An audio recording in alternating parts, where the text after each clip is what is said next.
et donc arrive le mariage. Et donc là, on se marie, c'est magnifique. On passe une magnifique semaine de lune de miel. Sauf que...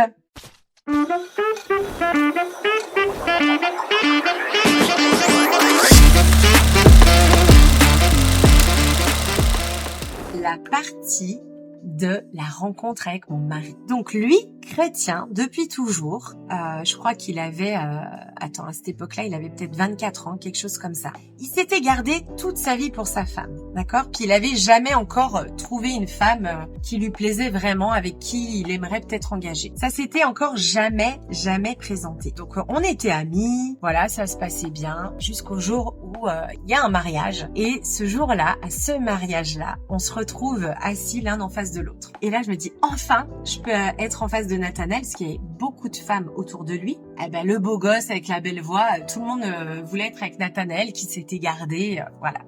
Et donc là, je me retrouve en face de lui, et puis on rigole, on échange, jusqu'au jour où il fallait ranger toutes les chaises de ce mariage. On range les chaises, et là, d'un coup, sans faire exprès, il me tape la main avec la chaise. Et je suis là, et je vous assure, c'est comme si c'était la première fois qu'on me touchait, mais vraiment.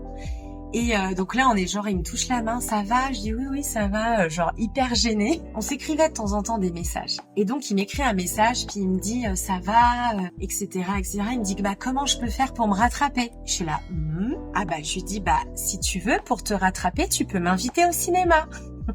Et lui, il était étudiant donc à Lyon. Alors, il me dit ok, on va au cinéma. Donc là, je me retrouve. Premier rendez-vous avec Nathanaël, lui, premier rendez-vous avec moi. On se retrouve à partir au cinéma ensemble. Je fais une petite parenthèse parce que au moment où je me suis présentée plus concrètement à Nathanaël, lui, il aimait bien une fille de pasteur, blonde, aux cheveux longs et moi la brune. Donc c'était un peu genre la sainte et la rebelle. Du coup, pendant 3 mois, il en dormait plus la nuit en fait. Il savait pas qui choisir, il avait jamais eu personne avant. Et donc, on se retrouve à ce cinéma. Et là, on va au cinéma et tout. On regarde le film le plus... Au final, je pense que c'était un film quelque part qui était très prophétique pour nous, pour ce qu'on allait faire plus tard dans notre vie. Mais alors là, c'était pas du tout le film romantique. On se dit, purée, c'est quoi ce film? Et du coup, on repart. Et là, il me ramène à ma voiture. Et moi, écoutez, je savais pas comment me comporter. Donc moi, dans ma tête, c'est un rendez-vous d'amour. Donc, je lui fais la bise et je l'embrasse. Et j'étais là.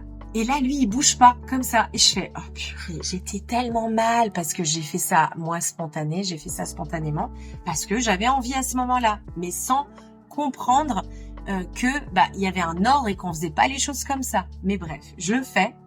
Je repars hyper gênée et honteuse. Et je lui dis, je lui envoie un message, je te demande pardon, j'aurais pas dû, je suis vraiment désolée. Puis lui, il me dit, non, c'était très bien. Et du coup, on commence à avoir une relation comme ça. Et du coup, on se met ensemble. Sauf que ça va hyper vite. Et ça va hyper vite parce que moi, je suis toujours allée vite et j'étais jamais restée vraiment seule, célibataire dans ma vie. Et puis à un moment donné, il vient me voir un dimanche puis il dit mais écoute Émilie, là franchement ça va trop vite, c'est pas comme ça que ça doit se passer en fait. Je pense que pour nous protéger, tu comprends que si moi je me mets avec toi, c'est pas pour essayer, c'est pas pour voir si ça fonctionne, c'est vraiment parce que on est fait pour être ensemble. J'étais là ok, il me dit on va se séparer. J'étais là on me quitte. C'était genre un abandon et tout. J'étais là, non. Il me dit, mais j'aimerais vraiment qu'on puisse prier chacun de notre côté, se placer devant Dieu et jeûner ensemble. Alors moi, j'avais jamais jeûné.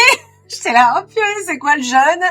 Et je dis, ok. Et du coup, on va jeûner ensemble et on va demander à Dieu. C'est comme s'il mettait un frein, il mettait un stop, qui était comme une protection quand même. Hein. Franchement, c'était une protection parce que ça aurait pu aller trop vite, quoi. Et du coup, on jeûne 1 semaine. C'était genre la pire semaine de ma vie. C'était hyper long.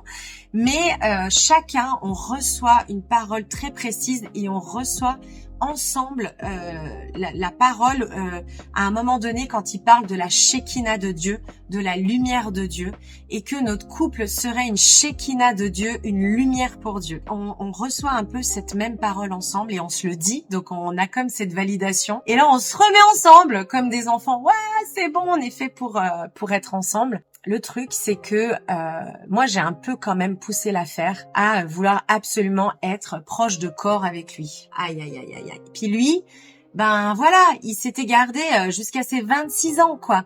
Donc, il avait de la peine, en fait, à me repousser, parce que j'étais tellement belle pour lui.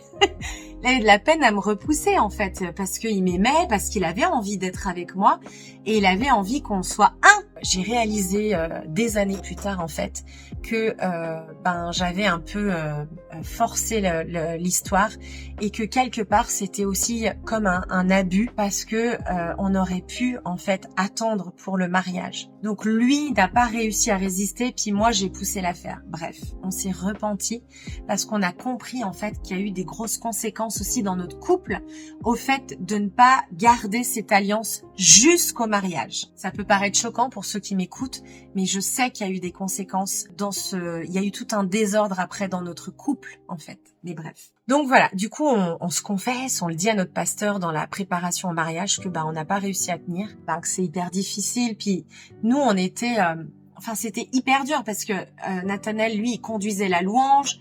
Moi, j'étais leader de jeunes. Du coup, là, on a dit non, on va remettre notre vie en règle et jusqu'au mariage, on va se garder. Puis, c'est ce qu'on a fait. Et donc, là, arrive le mariage. Et donc là, on se marie. C'est magnifique. On passe une magnifique semaine de lune de miel. Et c'est fabuleux. On est ensemble, enfin.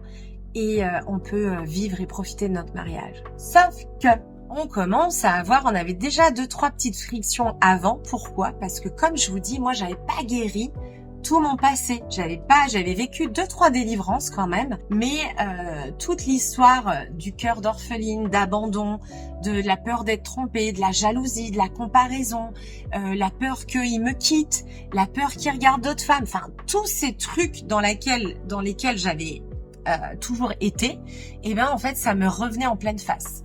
Donc moi, j'avais tout ça qui me revenait, plus toute ma culture familiale en fait.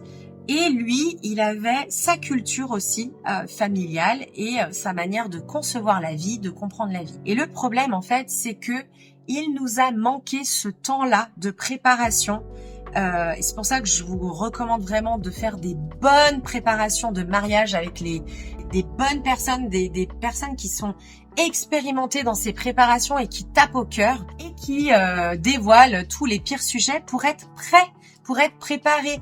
Pas juste un questionnaire, c'est nul. Donc voilà, et du coup, nous, on regrette de ne pas avoir été aussi bien préparés, de ne pas avoir attendu un peu plus longtemps, qui fait qu'en fait, on a grillé toutes sortes d'étapes et qui fait que on s'est retrouvés à vivre ensemble. Moi, vous vous rappelez, je vivais depuis mes 16 ans ensemble. Lui, il avait son appart, mais en fait, on a déversé tout, ses blessures, mes blessures, ma culture, sa culture, enfin, c'était la catastrophe.